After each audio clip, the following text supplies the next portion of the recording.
Hello everyone, मैं प्रेम सागर आप सभी का आपके अपने YouTube channel student for education 563 में बहुत बहुत स्वागत करता हूं। डियर फ्रेंड्स, आज हम रीजनिंग के प्रैक्टिस सेट में इतना बढ़िया बढ़िया सवालों को सॉल्व करेंगे डियर फ्रेंड्स कि जिन सवालों को देखकर आप सभी लोग आज तक डर जाते थे उन सवालों को मैं चुटकियों में सॉल्व करना सिखा देंगे। पर आपको पूरी क्लास शिद्दत से मन लगाकर ईमानदारी के साथ चीजों को देखना, सीखना और समझना पड़ेगा। तो चलिए आपके सामने ये पहला सवाल है। ज्यादा देरी न करते हुए सवाल को हम बढ़िया तरीके से सिखाने का प्रयास करेंगे। आपके सामने ये सवाल है, इसका जवाब आप सभी लोग देने का प्रयास कीजिए डियर फ्रेंड्स। चलिए एक बार आप सभी लोग इस प्रश्न का जो है जवाब बताने का प्रयास कीजिए। हम तब तक जो है थोड़ा सा चलिए बताइए, एक बार इस प्रश्न का जवाब आप सभी लोग दीजिए। देखो, इस सवाल को कहने का सीधा सीधा मतलब है, कह रहा है कि in each of the following question select the group of numbers related from the given options. इसका मतलब है कि निम्नलिखित प्रश्न में दिए गए विकल्पों में से संबंधित संख्याओं का समूह जो है चयन करें। तो आपको थोड़ा सा लॉजिक बता देते हैं, थोड़ा सा कॉन्सेप्ट बता देते हैं इस सवाल का। देखो, इस सवाल का कहने का सीधा सीधा मतलब है कि 125 का जो रिलेशन 64 के साथ है, 459 का रिलेशन क्या होगा। चलो, एनालॉजी का प्रश्न है, एक बार आप सभी लोग फटाफट जवाब देने का प्रयास करो डियर फ्रेंड्स। देखो, आप सभी लोग फटाफट एक बार जवाब देने का प्रयास कीजिए। यहाँ पर 125 का जो रिलेशन 64 के साथ है, 459 का रिलेशन क्या होगा। चलिए एक बार सॉल्व कर लीजिए आप सभी लोग। चलो हम बताते हैं। देखो डियर फ्रेंड्स, यहाँ पर आपको करना क्या है, यहाँ पर आपको करना क्या है कि जब कह रहा है कि 125 का जो रिलेशन 164 के साथ है, 459 का रिलेशन क्या होगा। एक छोटा सा कॉन्सेप्ट याद रख लेना कि यदि प्रश्न में कोई ऐसी संख्या दिखाई दे रही है जिसका आप स्क्वायर रूट या जिसका आप क्यूब रूट निकाल सकते हो, तो सबसे पहले उसे हाईलाइट कर लीजिएगा। यहाँ पर क्या है, 64 लिखा गया है। 64 को अगर हम लिखना चाहते हैं, हम कर सकते हैं 8 का स्क्वायर। 8 × कितना हो जाएगा, 64 हो जाएगा। तो अब दूसरा कॉन्सेप्ट आपको यही पर याद रखना है कि अगर बड़ी संख्या को छोटी संख्या बनाकर लिखा जाएगा, यहाँ पर 125 है, काफी बड़ा है, ये 64 जो है 125 के अपेक्षा छोटा है, तो बड़ी संख्या से छोटी संख्या बनाना है ना, तो आपको 125 से 64 नहीं बनाना। जब आपने 8 का स्क्वायर लिख दिया, 125 से आपको 8 बनाना है। तो बड़ी संख्या से छोटी संख्या कैसे बनाएंगे, 3 चीजें करेंगे, याद रखना। डिजिट को जोड़ सकते हो, डिजिट को मल्टीप्लाई कर सकते हो, संख्या को डिवाइड कर सकते हो। तो हम क्या करेंगे सर, ऐड करेंगे। अगर 125 के सभी डिजिट को हम सिंपली क्या करते हैं सर जी, ऐड करते हैं, तो 5 2 7 1 कितना हो जाएगा, 8। उसी 8 का स्क्वायर करेंगे तो हो जाएगा आपका 64 हो जाएगा, 64 हो जाएगा। तो सेम लॉजिक इधर भी करते हैं। हम क्या करते हैं, 459 के सभी डिजिट को सिंपली क्या करते हैं, ऐड करते हैं। तो 9 5 14 4 कितना हो जाएगा, 18 हो जाएगा। जो जोड़ने पर संख्या आई थी उसका स्क्वायर किया था ना, तो हम 18 का स्क्वायर करेंगे डियर फ्रेंड्स, तो ये हो जाएगा आपका 324 हो जाएगा। और 324 आपका जो है ऑप्शन नंबर बी में दिया गया है, और यही इस प्रश्न का राइट आंसर हो जाएगा। बात समझ आई, किसी को दिक्कत समस्या तो नहीं हुई। चलो अगले प्रश्न पर चलते हैं। प्रैक्टिस सेट है डियर फ्रेंड्स, तो सवालों का जवाब आप जो है खुद से देने का प्रयास जरूर कीजिएगा। देखो, अगला प्रश्न कह रहा है कि 4 का जो रिलेशन 61 के साथ है, 9 का जो रिलेशन 726 के साथ है, 6 का रिलेशन क्या होगा। एसएससी सीजीएल 2024 का प्रश्न है, इसका जवाब देने का प्रयास कीजिए डियर फ्रेंड्स। 4 को 61 बनाना है, 9 को 726 बनाना है, तो पूछ रहा है कि 6 को हम क्या बना सकते हैं। चलो एक बार फटाफट आप सभी लोग जवाब देने का प्रयास करो डियर फ्रेंड्स। देखो, हम आपको कॉन्सेप्ट बताते हैं, जवाब आप लिखते रहो, ठीक है। आपको कीवर्ड, आपको की पॉइंट आपको याद रखना है कि जब भी छोटी संख्या से बड़ी संख्या बनानी पड़ेगी, जब भी छोटी संख्या से बड़ी संख्या बनानी पड़ेगी, तो हम 3 चीजें कर सकते हैं। मल्टीप्लाई कर सकते हैं, स्क्वायर कर सकते हैं, क्यूब करके हम अपना राइट आंसर ला सकते हैं। तो 4 से हमें 61 के पास जाना है, छोटी संख्या से बहुत बड़ी संख्या पे जाना है, तो हम डायरेक्ट क्या करते हैं, क्यूब करते हैं बाबू भैया। यहाँ पर 4 है ना, अगर हम 4 का क्यूब करते हैं तो 4 चौके 16 चौके कितना हो जाएगा, 64 हो जाएगा। हमें 61 लाना है, तो 64 से 61 कैसे आएगा, यहाँ से 3 माइनस कर देंगे तो हमारा 61 हो जाएगा। बात समझ आई। चलो सेम लॉजिक 9 के साथ अप्लाई करते हैं। 9 का क्यूब करेंगे तो हमारा 729 हो जाएगा। हमें तो 726 लाना है सर, तो यहाँ से हम 3 माइनस कर देंगे तो हमारा 726 हो जाएगा। लॉजिक आपको पकड़ आया ना कि जो यहाँ पर संख्या दी गई है उसका क्यूब तो 6 है, 6 का क्यूब करेंगे और 6 का क्यूब हमारा 216 होता है। हर एक संख्या से 3 हमने एक्स्ट्रा माइनस किया है ना, तो 216 से भी 3 माइनस कर देंगे तो हो जाएगा आपका 213। ऑप्शन नंबर आपका क्या हो जाएगा, डी इस प्रश्न का राइट आंसर हो जाएगा। ठीक है, किसी को दिक्कत समस्या परेशानी तो नहीं हो रही है ना मेरे भाई? चीजों को बहुत ही बढ़िया तरीके से सिखाएंगे कि आज तक आपको जो सवाल मुश्किल लगते थे आज तक आपने कहीं पर भी नहीं सीखा होगा ना, वो बढ़िया से बढ़िया कॉन्सेप्ट और वो सवालों को सॉल्व करने का मेथड आपको सिखाएंगे डियर फ्रेंड्स, कि सवाल कैसा भी आप विद इन सेकंड में सवाल का जवाब दे पाओ। चलो अगला प्रश्न आपके सामने है, एक बार जवाब देने का प्रयास करो। ये आपके सामने जो है बाबू भैया, ये सवाल आपके सामने आया है कोडिंग डिकोडिंग का। देखो कोडिंग डिकोडिंग का सवाल जब आप देखते हो तो आपके दिमाग में विचार क्या आता है? आप सोचते हो सर कि जो यहाँ पर लेटर लिखा गया है उस लेटर को हम कैसे सॉल्व करेंगे, उसका प्लेस वैल्यू लिखेंगे। लेकिन मेरी एक बात याद रखना, मेरी इस बात को कोडिंग डिकोडिंग के सवाल को सॉल्व करते समय भाई साहब डबल स्टार बना के लिखिएगा, डबल स्टार बना के लिखिएगा कि जब भी आपके सामने कोडिंग डिकोडिंग का प्रश्न आता है, जब भी आपके सामने कोडिंग डिकोडिंग का प्रश्न आता है तो लेटर का प्लेस वैल्यू लिखने से पहले एक बार आप उन लेटर को जरूर ध्यान से देख लीजिएगा, क्या वही लेटर हैं जो आगे पीछे करके तो नहीं लिखे गए हैं, क्या वही लेटर हैं जो बार बार लिखे गए हैं, ये चीज आपको जरूर ध्यान में रखना है। देखो कह रहा है कि एक निश्चित कूट भाषा में एडवांस को भी DAAECN लिखा जाता है और बेबिसिट को जो है अच्छा BABYTIS लिखा जाता है, तो उसी भाषा में अफेबल कैसे लिखा जाएगा? तो हमें क्या करना है डियर फ्रेंड्स, हमने देखा सर जी ये ADVANCE एडवांस है, यहाँ पर VDAAECN लिखा गया है, तो हम कैसे लिखेंगे? वही लेटर है जो आगे पीछे लिखे हैं, तो करना कैसे है? देखो यहाँ पर हम पकड़ते हैं सर जी, ये देखो जो यहाँ पर हम डी को पकड़ते हैं, तो जो दूसरा लेटर था वो दूसरे लेटर पे था, जो दूसरा लेटर था वो दूसरे लेटर पे है, तो दूसरा लेटर हमारा एफ है, तो दूसरा लेटर हमारा एफ होना चाहिए, तो दूसरा लेटर हमारा एफ होना चाहिए, दूसरा लेटर ए है, ये वाला तो आंसर नहीं होगा। इस तरीके से ऑप्शन को एलिमिनेट करना है, इस बात को ध्यान से समझना।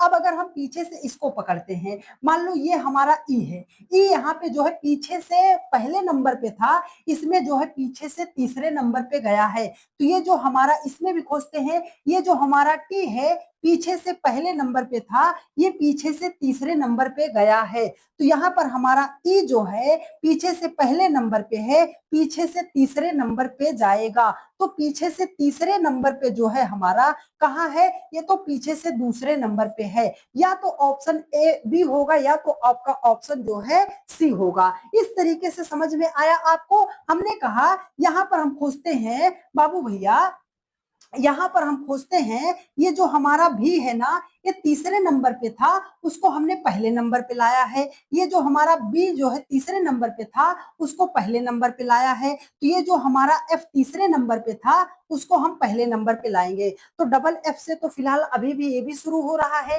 ना, तो हम किसको पकड़ते हैं, हम एन को पकड़ते हैं, किसको पकड़ते हैं, एन को पकड़ते हैं, जो पीछे से तीसरा था उसको लास्ट में भेजा है, जो पीछे से तीसरा था उसको लास्ट में भेजा है, तो जो पीछे से तीसरा है उसको लास्ट में भेजेंगे, लास्ट में हमें बी मिलना चाहिए। सर जी यहाँ पर तो लास्ट में ये एल मिल रहा है, इसका करेक्ट आंसर क्या हो जाएगा, बी हो जाएगा। इस तरीके से सवालों को सॉल्व करना है जब भी आपके सामने कोडिंग डिकोडिंग का ऐसा प्रश्न आता है जब लेटर को उलट फेर करके उसी लेटर को आगे पीछे करके लिखा गया हो। बात समझ आई ना? चलो अगले प्रश्न पर चलते हैं, फटाफट आप सभी लोग जवाब देते हुए चलिएगा। देखो ये बढ़िया सवाल है, इस सवाल को करने के लिए आपको इंग्लिश में जो ABCD होते हैं ना उनका प्लेस वैल्यू याद होना चाहिए कि कौन सा लेटर जो है किस स्थान पर आता है।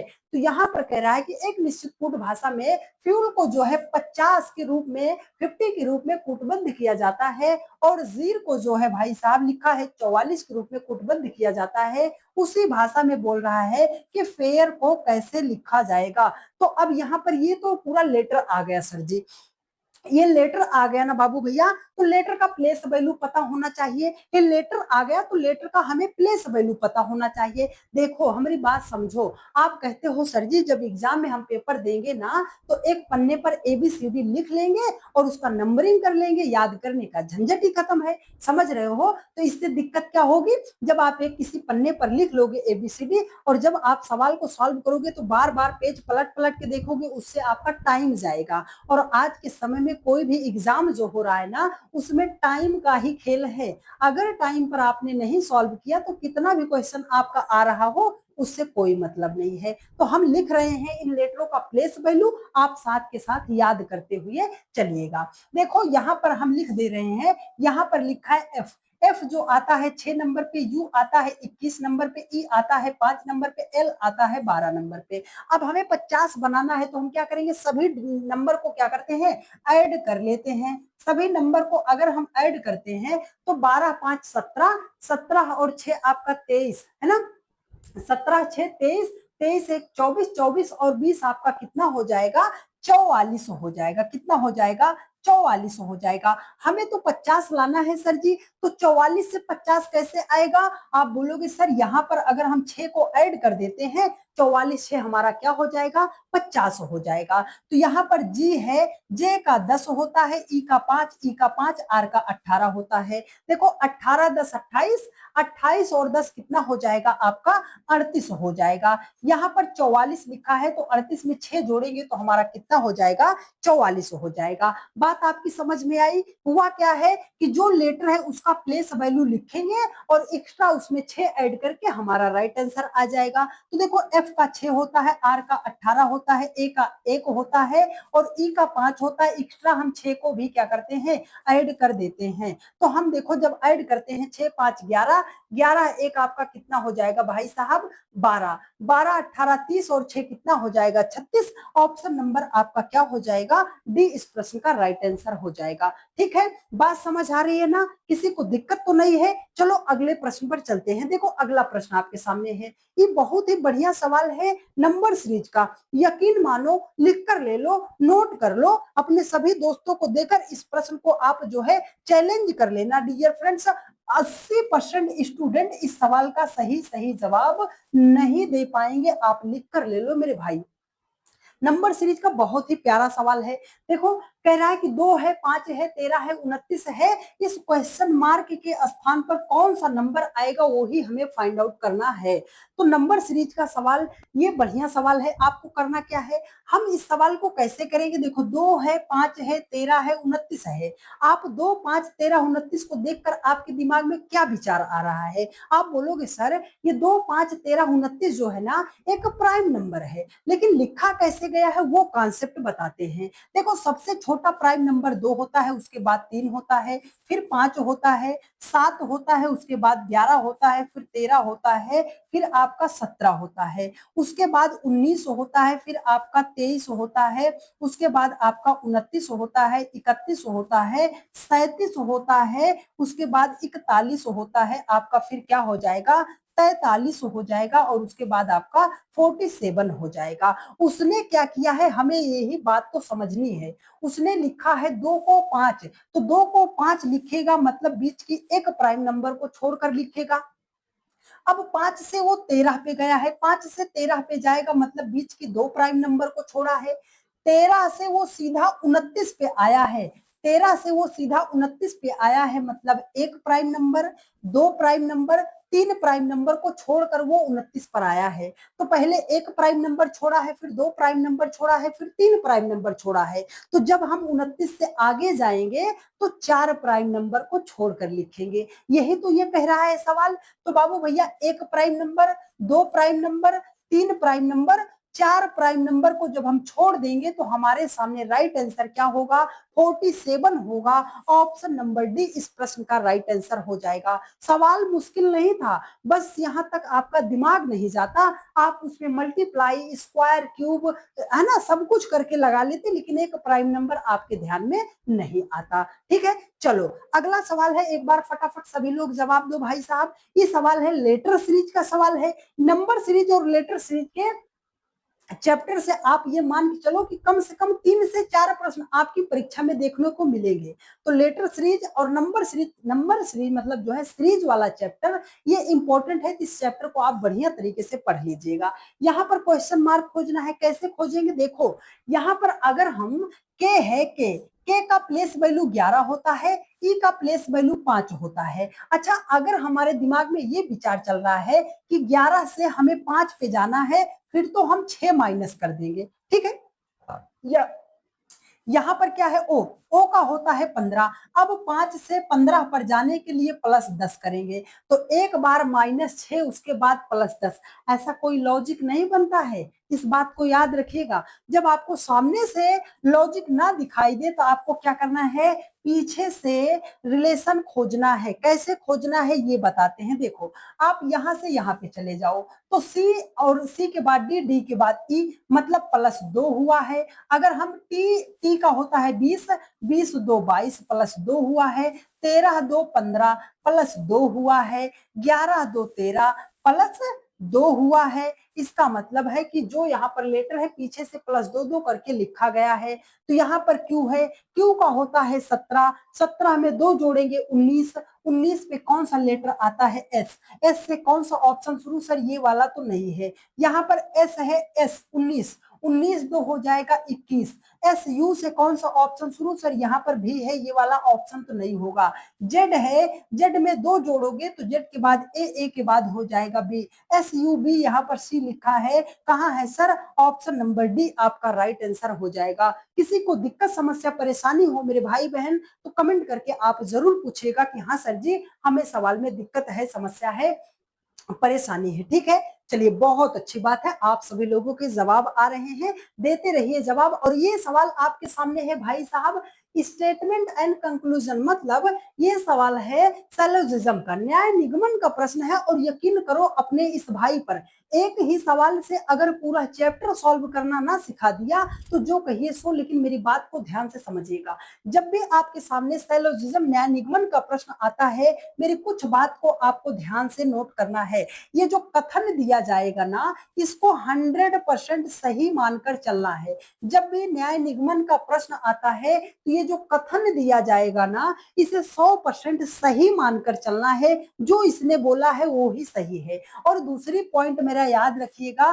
कि रियल लाइफ से इसे कभी भी अटैच मत कीजिएगा, रियल लाइफ से अटैच करके मत देखिएगा, नहीं तो सवाल आपका गलत हो जाएगा। क्यों गलत हो जाएगा, बता रहे हैं आपको बात। देखो, ये बोलेगा कि दुनिया का जितना भी कुत्ता होता है ना, वो सब उड़ता है, तो आप बोलोगे सर रियल लाइफ में कुत्ता तो उड़ता नहीं है, और निष्कर्ष बोलेगा सभी कुत्ते उड़ते हैं, तो आप गलत कर दोगे। ये बोलेगा कि जितनी भी मछलियां हैं वो सब जमीन पे रहती हैं, तो आप बोलोगे सर मछली जल की रानी है, वो जमीन पे कहाँ रहेगी, वो तो पानी में रहती है, तो आप बोलोगे सर वो कथन गलत हो जाएगा। नहीं मेरे भाई, इसको रियल लाइफ से अटैच नहीं करना है, कथन को 100% सही मानकर चलना है। इसका मतलब है कि अगर उसने बोल दिया दुनिया का जितना भी इंसान है वो सब पागल है, तो आप भी पागल, हम भी पागल, सारी दुनिया पागल पागल हो जाएगी। ये बात समझ लेना, खुद को बुद्धिमान मत समझना। ठीक है, इतना पॉइंट आपको याद रखना है। अब इस सवाल को हम बनाते हैं कैसे, वेन डायग्राम से बनाते हैं। देखो, उसने कहा है कि सभी टीम जो है ना वो जैक है। हमने कहा बाबू भैया, मान लो हमारे पास इतना सा टीम है, ये हमारे पास इतना टीम है। वो कह रहा है कि जितना भी टीम है ना, ये सारा का सारा टीम जो है ये सब क्या है, जैक है। जितना भी टीम है वो जैक है, मतलब जैक वाले के अंदर आ गया। अब देखो, कह रहा है कोई जैक जो है वो बेन नहीं है। ये एक भी जैक जो है ये क्या नहीं है, बेन नहीं है। एक भी जैक जो है वो क्या नहीं है, बेन नहीं है। तो चलो भाई साहब बना दिया। आगे कह रहा है कुछ बेन जो है वो रूथ है। यहाँ से कितना बेन, जितना ये गोला टचिंग में है इतना, ये जितना बेन है ना ये क्या है, रूथ भी है। क्या है, रूथ भी है। इस बात को नोट कीजिएगा। अब यहाँ पर कॉन्सेप्ट आपको सिखा रहे हैं, ध्यान से समझना मेरी बात को। देखो उसने बोला आपसे, कह रहा है निष्कर्ष कह रहा है कि सॉरी डियर, निष्कर्ष कह रहा है कि कोई रूथ जो है वो जैक नहीं है। कोई भी रूथ जो है वो जैक नहीं है। उसने क्या इसमें बोला है, उसने सिर्फ ये कहा कि कोई भी जैक जो है वो बेन नहीं है, और वो कह रहा है कि कोई भी रूथ जो है वो जैक नहीं है। तो आप बताओ, जैक का गोला यहाँ तक है, रूथ का गोला यहाँ तक है, तो क्या रूथ और जैक का गोला टच में है? आप बोलोगे बाबू भैया कि गोला सर रूथ का यहाँ तक है, जैक का यहाँ तक है, टचिंग में गोला नहीं है। जब टच नहीं है तो आप उसका रिलेशन नहीं बता सकते हैं। तो इसका मतलब है कि ई वाला पहला पॉइंट तो आपका हो जाएगा गलत, है ना। पहला पॉइंट तो हो जाएगा आपका गलत। अगर वो बोला होता यहीं पर कि कुछ रूथ जो है वो जैक नहीं है, अगर वो बोला होता कुछ रूथ जो है वो जैक नहीं है, तो जब कुछ वाला केस होता तो सही होता। क्यों होता, देखो ये उसने कहा कि कोई भी जैक बेन नहीं है, और उसने कहा कुछ बेन जो है रूथ नहीं है, तो ये जितना यहाँ पर क्या होता, ये जितना रूथ और बेन है ना ये जैक नहीं हो सकता था। ठीक है, अब यहाँ पर देखो कह रहा है कुछ बेन जो है जैक हैं, कुछ बेन जो है भाई साहब, कुछ बेन जैक हैं। बाबू भैया सरासर बात गलत हो जाएगी। अगर हम आपसे ही कहें कि हमारा आपसे कोई रिश्ता ही नहीं है, तो क्या आप हमसे रिश्ता रखोगे? नहीं रखोगे। वही बात है यहाँ पर। देखो कह रहा है कोई बेन जो है वो टिम नहीं है, कोई बेन जो है वो टिम नहीं है, ये बात 100% हो जाएगी सही। आप बोलोगे सर जी ये बात कैसे सही हो जाएगी? आप बोलोगे सर ये बात कैसे सही हो जाएगी कि कोई बेन जो है वो टिम नहीं है, कोई बेन जो है वो टिम नहीं है। हम कह रहे हैं ये आप हो, ये क्या हो, ये आप हो, ये आपके पापा हैं और ये आपके चाचा हैं। नोट कीजिएगा मेरी बात को, ये आप हो, ये आपके पापा हैं, ये आपके चाचा हैं। हमने कहा आपके पापा का पूरा रिश्ता खत्म हो चुका है आपके चाचा जी से, तो क्या आपके चाचा जी का रिश्ता आपसे होगा? आप बोलोगे सर नहीं होगा। तो वही बात तो कह रहा है कि कोई बेन जो है वो टिम नहीं है, तो यहाँ पर भी तो ये बात सही हो गई। केवल थर्ड अनुसरण करता है। यहाँ पर आपको एक ऑप्शन जो है बनाना पड़ेगा कि केवल थर्ड अनुसरण करता है। ऑप्शन नंबर आपका क्या हो जाएगा? सी हो जाएगा। ठीक है, बात समझ आई? किसी को दिक्कत समस्या परेशानी तो नहीं है? चलो अगले प्रश्न पर चलते हैं।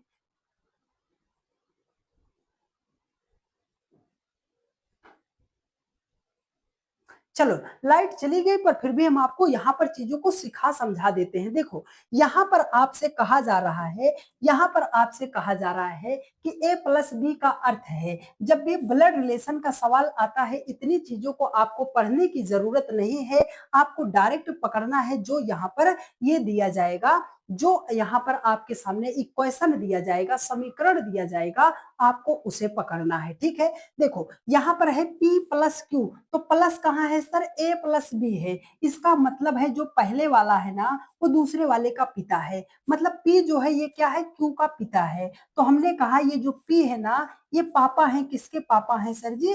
Q के पापा हैं। हमने कहा Q और R के बीच परसेंटेज है। परसेंटेज का अर्थ क्या है?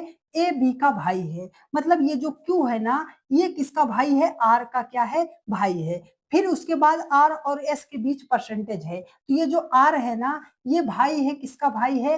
S का भाई है। यहाँ पर S और T के बीच हैशटैग है। हैशटैग का अर्थ है कि A B की पुत्री है। मतलब ये जो T है ना, ये जो S है ना वो T की पुत्री है। S जो है ये किसकी पुत्री है सर जी? ये T की पुत्री है। यहाँ पर देखो T माइनस यू है। माइनस का अर्थ है कि ए बी की माता है। मतलब ये जो T है ना यू की माता है। ये जो T है ना यू की माता है। तो बाबू भैया आपसे पूछ रहा है तो Q का U से क्या संबंध है? ये जो Q है ना, ये जो Q है वो U का क्या लगेगा? तो आप बोलोगे सर जी ये हमारे पापा हैं, ये हमारी मम्मी है, और ये हमारी मम्मी का बेटा या बेटी है तो हम क्या लगेंगे भाई साहब, उसके भाई ही तो लगेंगे। हम क्या लगेंगे, उसके भाई ही तो लगेंगे। तो भाई जो है ऑप्शन नंबर ए में दिया गया है डियर फ्रेंड्स, और यही आपका राइट आंसर हो जाएगा। उम्मीद करते हैं मेरे हर एक भाई बहन ने बहुत ही बढ़िया तरीके से चीजों को सीखने समझने का प्रयास किया होगा, और हम ऐसी उम्मीद करते हैं कि चीजें आपको बढ़िया तरीके से समझ में भी आई होंगी। डायरेक्शन टेस्ट का बहुत ही बढ़िया सवाल है, आप सभी लोग इस सवाल को ग्राफ के माध्यम से लगाते हो ना। आज आपको इतना शॉर्टकट मेथड बता रहे हैं कि ऐसा सवाल महज 10 सेकंड के भीतर आप सॉल्व कर पाओगे। ये सवाल देखने में मुश्किल लग रहा है, लेकिन थोड़ा सा कॉन्सेप्ट समझो, सवाल आपसे बन जाएगा। याद रखिएगा मेरी इस बात को, जब भी डायरेक्शन टेस्ट का सवाल आता है आपको दिशा का ज्ञान होना चाहिए। हमने कहा दिशा हमारी होती है चार, कौन कौन सी, ऐसे हमने बनाया। ये इस तरफ जो दाएं हाथ पे होता है ये पूरब होता है, और नीचे की तरफ जो होता है ये दक्षिण होता है। बाएं हाथ पे आपका पश्चिम होता है, और ऊपर की तरफ आपका उत्तर होता है। अब सवाल को समझा रहे हैं, ध्यान से समझना मेरी बात को।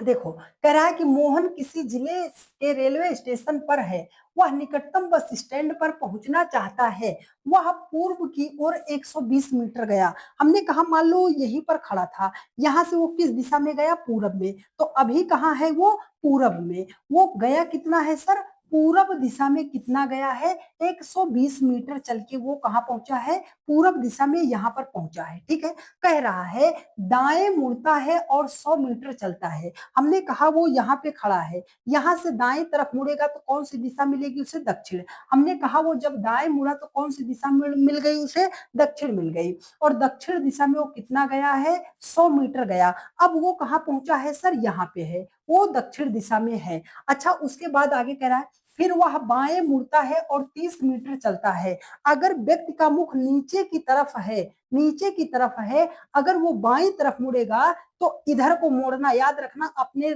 जो है राइट मोड़ना, वो उसका लेफ्ट हो जाएगा। तो वो व्यक्ति पूरब दिशा में आ गया। कितना आया, 30 मीटर। अब वो व्यक्ति कहाँ पहुंचा है सर, पूरब में पहुंचा है। देखो, कह रहा है कि फिर से वह बाएं मुड़ता है और 140 मीटर जो है चलता है।